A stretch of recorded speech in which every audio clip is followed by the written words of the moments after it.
Assalamualaikum warahmatullahi wabarakatuh. Jumpa lagi bersama saya.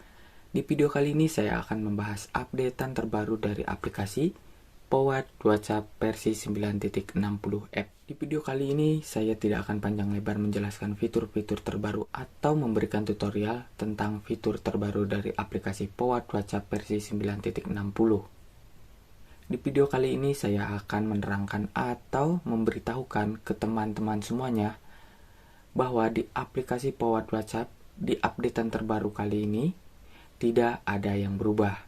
Hanya ada satu opsi atau salah satu fitur yang ditingkatkan oleh aplikasi Powatt WhatsApp versi 9.60, yaitu fitur anti-ban.